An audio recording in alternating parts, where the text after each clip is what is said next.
Okay, so we're moving into RTP forms now. So this here is private landowner permission form. So there's one for private, one for public.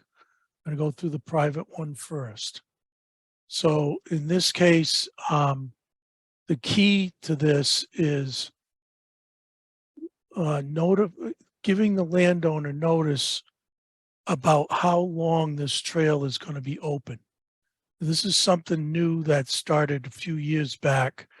And so what it is the federal government does not want to put money into a trail that's only going to be open for a year. So there's 3 levels on this form. 5 years if you're just doing regular trail maintenance, 10 years if you're creating a new trail, and 25 years if you're creating permanent structures like bridges. So depending on what is going on in your project, you're going to need to fill in this blank here with number of years. So in my case, I'm not building any new bridges. I'm doing trail maintenance on an existing trail. So I picked the 5 years and put that into this blank here. Okay. And then I filled in the name of the club, Androscoggin Valley ATV Club, the name of the project, Corridor 19A Rebuild, and then the trail administrator, Steve Claretti, and the date. And then Wagner Forest Management Limited is the landowner. I need to get their signature and date on this, and then a landowner contact phone number or email is required. So in this case, I'm telling the landowner, we're hoping that you will keep the trail open for at least 5 years, and hopefully longer. But just making them aware that it's a big investment and we don't want it to be closed in a year or 2. Does anybody have any questions on the RTP private landowner permission form?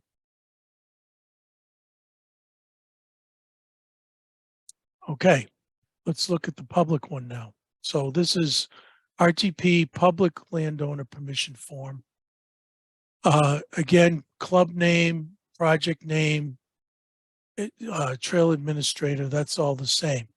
In this case, you'll notice they don't have that 5-year, 10-year, 25-year option.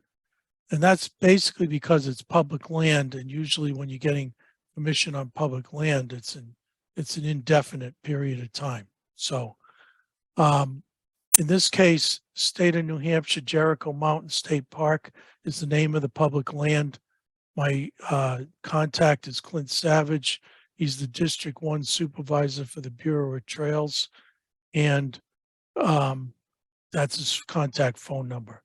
So I've got to get him to sign this form and date this form before I can send it in.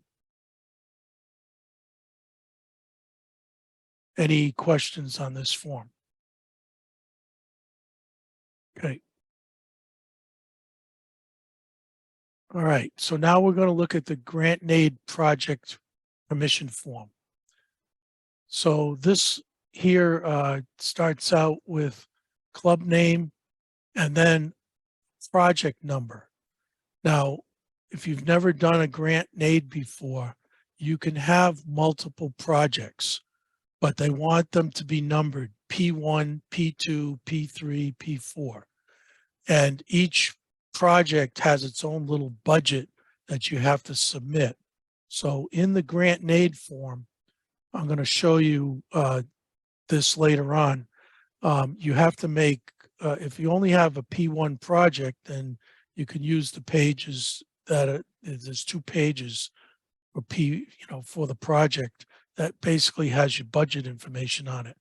But if you have 2 projects, you got to make copies of those 2 pages. So you'd have 2 pages for P1, 2 budget pages for P1, and 2 budget pages for P2. So keep that in mind And you can have multiple projects. I've had up to 4 projects on one GIA grant. And the way it works is, if they're running out of money, they're only going to fund your top 1 or 2 projects. If they have enough money available, they'll fund all of them. I've submitted 4 projects in the past and gotten all 4.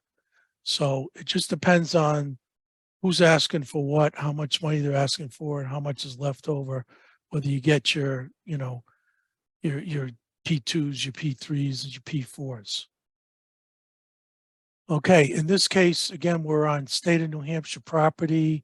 I filled in state of New Hampshire DNCR Bureau of Trails, my district supervisor, his phone number, his email, and then the map location where this trail is located. And then he's got a sign down here and date. If it was private property, you would fill out this block at the bottom with the landowner info, contact person, phone number, email, and their property address. So it's an either or situation. Public land, you fill in this block at the top. Private land, you fill in the block at the bottom. Any questions on the GIA project permission form?